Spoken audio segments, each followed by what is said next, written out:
Harusnya ibu-ibu ini yang ngaji ya. Harusnya ibu-ibu yang ngaji ini. Bapak-bapak jadi roaming. Ya baiknya ada ibu-ibu di sini ya. Nanti kita undang lah. Karena ada beberapa pembahasan yang memang penting untuk diketahui oleh ibu-ibu. Jadi ada seorang sahabiah namanya Fatimah binti Abi Hubaish. Beliau ada permasalahan mengenai kewanitaannya. Namanya Fatimah binti Abi Hubaish. Kemudian bertanyalah beliau kepada Nabi SAW. Pertanyaannya adalah, wahai Nabi, saya ini adalah wanita yang sering keluar darah. Bukan hanya darah haid yang keluar dari saya, bahkan darah yang lain. Darah yang lain selain daripada darah haid itu namanya darah istihadhah. Apakah ketika keluar darah istihadhah itu saya wajib meninggalkan sholat seperti halnya keluarnya darah haid? Kata Nabi SAW, jika engkau mengeluarkan darah istihadhah, tidak boleh meninggalkan sholat. Sholat itu tetap wajib dilaksanakan.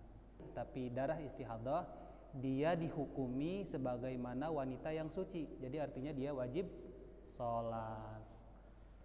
Maka ketika dia akan melaksanakan sholat kembali, wajib dia berwudu. Setiap kali melaksanakan sholat dia wajib berwudu. Itu. Kemarin jadi harus jadi rumus kita bahwa yang membatalkan wudu itu menurut mazhab Imam Syafi'i ada 4. Yang pertama adalah keluarnya sesuatu dari kemaluan dan dari dubur.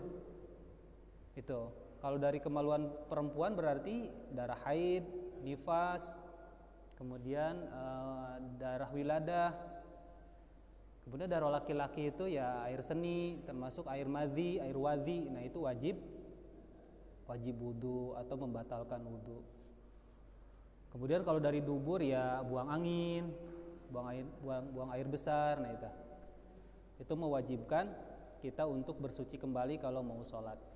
Yang kedua pembatal wudu itu adalah zawalul aqli, hilangnya akal.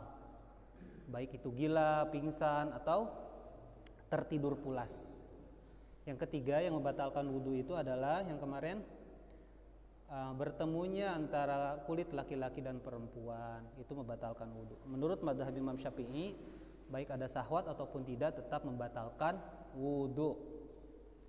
Kemudian yang keempat yang membatalkan wudu itu adalah kita meraba kemaluan atau meraba dubur. Dubur mohon maaf kan ada yang bulat hitamnya. Nah kalau sampai kita meraba tangan kita, bagian dalamnya itu meraba itu batal wudunya. Itu 4. Pokoknya rumusnya 4 aja. Selain daripada itu tidak membatalkan wudu. Adapun muntah, nanti ada perdebatan para ulama apakah itu bisa membatalkan wudu atau tidak. Sekarang permasalahannya seperti ini. Apabila ada wanita yang keluar darahnya itu bukan darah haid, yang diistilahkan dengan darah istihadhah, maka untuk membedakan mana darah haid dan mana darah istihadhah itu bisa dibedakan dari ciri-cirinya. Kalau tanda-tanda dari darah haid itu adalah dia hitam, bau busuk, dan panas. Kenapa seperti itu? Karena memang keluarnya itu dari rahim. Kalau darah haid itu keluarnya dari rahim. Karena dia kan ada sel dinding rahim atau lapisan dinding rahim itu meruluh gitu kan. Jadi di dalamnya itu ada sel-sel dinding rahim, kemudian ada lendir, kemudian bercampur dengan sel telur. Nah, sel telur itulah yang tidak dibuahi oleh sperma. Kata Nabi SAW, bagi wanita yang istihadhah itu bukan darah yang keluar dari rahim, tapi darah itu keluar dari selain daripada rahim. Irqun itu adalah ada sesuatu yang memang terputusnya urat yang menyebabkan keluar darahnya itu dari situ. Makanya nanti bisa dibedakan warnanya itu merah. Warnanya merah, segar kayak darah gitu. Merah, segar dan tidak bau. Jadi bau amisnya itu kayak bau darah, darah biasa. Yang pertama adalah membedakan dari tanda darahnya sendiri. Yang kedua, dibedakan dari waktunya. Kalau si wanita tersebut waktu haidnya itu kira-kira 7 atau 6 hari, nah kemudian bulan berikutnya itu dia mengalami penyakit istihadah, maka hari yang ke-8-nya itu adalah dia wajib sholat. Itu.